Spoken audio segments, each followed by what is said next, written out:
রাধা গোবিন্দ মন্দিরে, আমাদের শ্রীনগর রাধা গোবিন্দ মন্দির কদিন ধরেই চলছে উৎসব। আজকে শেষ দিন, জন্ম উৎসব, রাধা গোবিন্দের মন্দিরের উৎসব।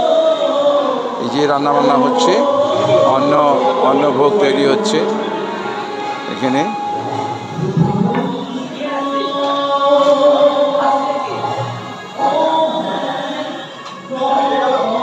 সন্ধেবেলায় প্রতি বছরই আজকে দিনে অন্ন প্রসাদ গ্রহণ করে। পাড়ার সমস্ত দূর দূরান্ত থেকে লোক আসে, অন্ন প্রসাদ গ্রহণ করে।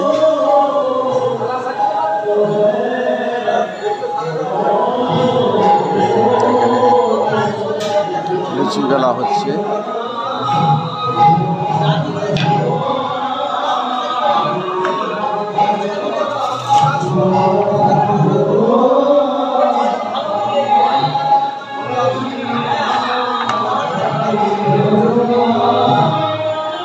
সন্ধেবেলা এখানে ভোগ নিবেদন করা হবে, প্রসাদ গ্রহণ করবে প্রত্যেকে।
আমি বলবো আপনি ওটা মুখের কথা বলেছেন, অন্তর দিয়ে বলেন।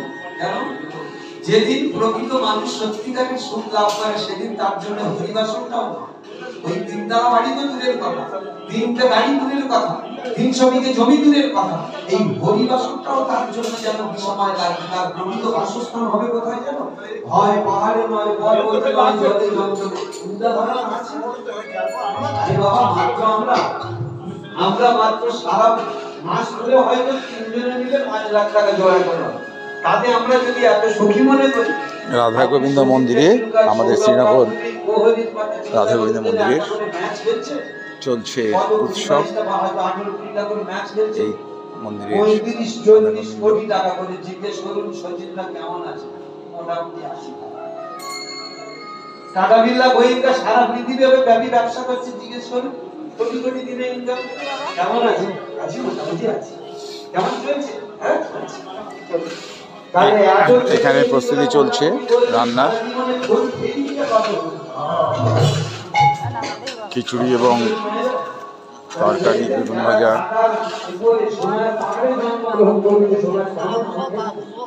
সারা দিন কত টাকা ভিতরে বেরিয়ে দেয়, দেখবে এর মধ্যে শুধু যন্ত্রণা ছাড়া কিছু নেই। প্রমাণ নরকম 14 পুরুষ পায়ের উপরে পা দিয়ে এই যে পুরো 24-25 বছর বয়সে আউট। কৃষ্ণ নামে আপনি দেখুন, লালাবাবু জমিদারের ছেলে ছিল, 14 পুরুষ পায়ের উপরে পা দিয়ে বসে খেতে খেতে যাবে। সেই ছেলেটা যদি সত্যকারের সুখ করে সব পরীক্ষা করে যাবে।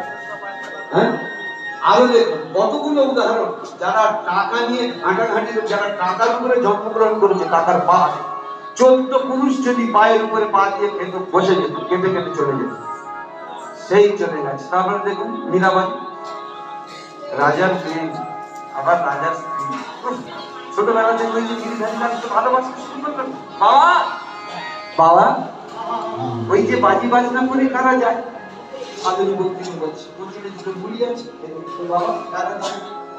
বলছে ওটা একটা বর বউ যাচ্ছে। তার মানে কথাটা জ্ঞান নেই। বর বউ মানে একটা ছেলের সঙ্গে একটা মেয়ের বিয়ে হয়েছে, তারা বাড়ি কল্পনা করে নতুন জীবনে প্রবেশ করেছে, বাড়িতে যাচ্ছে।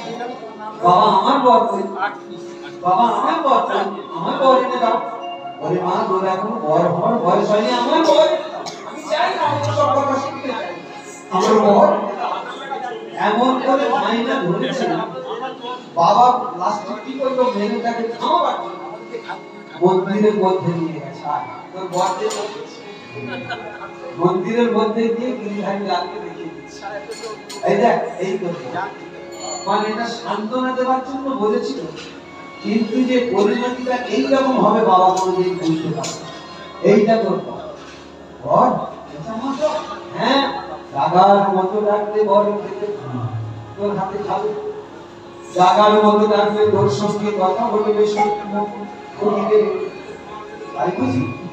এই বলে বাবা ওই মন্দির দেখে নিয়ে আর চলে যায়, যেখানে কথা মিলছিল বর উনি খাও, তাই না উনি খাও, কথা বলো কথা বলো। বাবা তোমার ঠাকুর পাথরের ছাত্র।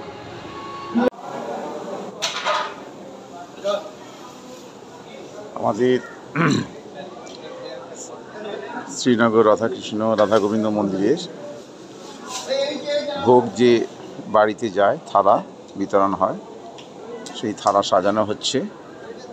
অনেক থালা নিচে চলে গেছে, তো প্রসাদ হিসাবে এটা আজকের শেষ দিন, গ্রহণ করা হবে সকলের জন্য।